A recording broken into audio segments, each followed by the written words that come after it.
নমস্কার, আজকে আমি বানাচ্ছি পুঁই মেটলি। এর জন্য কী কী উপকরণ চাই, এই যে লম্বা করে কেটে রাখা বেগুন, লম্বা করে এই পাতলা করে কেটে রাখা আলু, আর এই যে এটা হচ্ছে পুঁই মেটলি। এই পুঁইয়ের যে বিচি হয় ওগুলো, এটা খেতে খুব সুন্দর লাগে চচ্চড়ি বানালে। আর ওর সাথে পোস্ত আর সর্ষে বাটা, খুব দারুণ স্বাদের রেসিপি একটা। কড়াটা গরম হয়ে গেছে, এর মধ্যে আমি সরষের তেল দিয়ে দেবো। এটা সরষের তেলেই হবে রান্নাটা পুরো।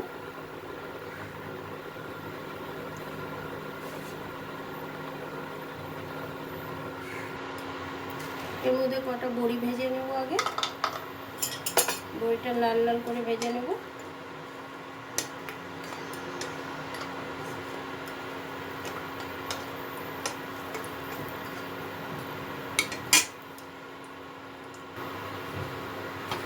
বড়িটা আমার ভাজা হয়ে গেছে। এই তেলের মধ্যে আমি একটু পাঁচ ফোড়ন দেব।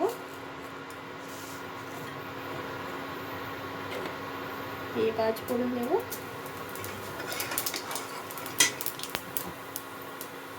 প্রথমে আমি এর মধ্যে আলুগুলো ভেজে নেব।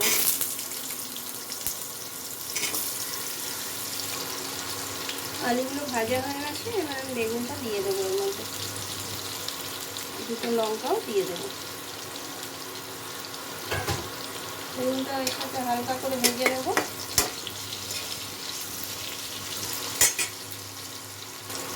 এর মধ্যে আমি পুঁই মেটলিগুলোও দিয়ে দেবো।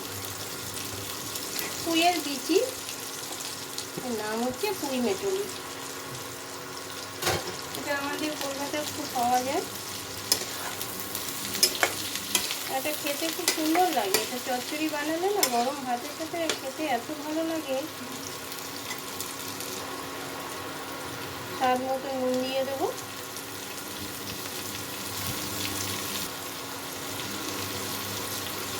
হলুদ দিয়ে দেবো।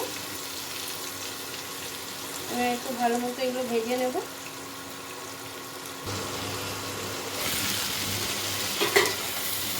এর মধ্যে আমি 1 কাপ মতো জল দিয়ে সবজিগুলো একটু সেদ্ধ করে নেব।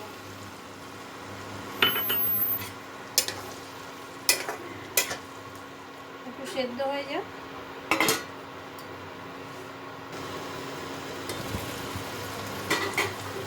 সবজিগুলো সেদ্ধ হয়ে গেছে, এবার আমি সর্ষে আর পোস্ত বাটাটা দিয়ে দিচ্ছি। এটা সাদা সর্ষে আর পোস্ত আছে এর মধ্যে।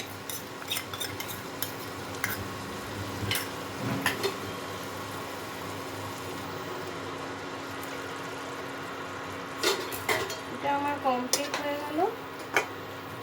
এবার এর মধ্যে টুকরো করে ভাজা বড়িগুলোকে আমি টুকরো করে নিয়ে এর মধ্যে মিলিয়ে দিচ্ছি।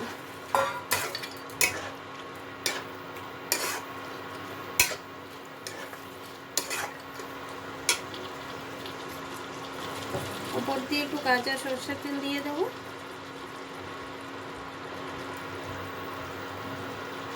রান্না আমার কমপ্লিট। এবার আমি সার্ভ করে নিচ্ছি।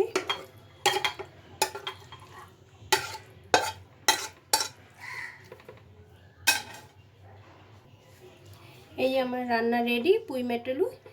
যদি এটা ভালো লাগে তো একটা লাইক করে দেবেন। এটা গরম ভাতের সাথে খেতে অসাধারণ লাগে। একবার করলেও ঘরে রান্না করে খেয়ে দেখবেন, খুব সুন্দর লাগে।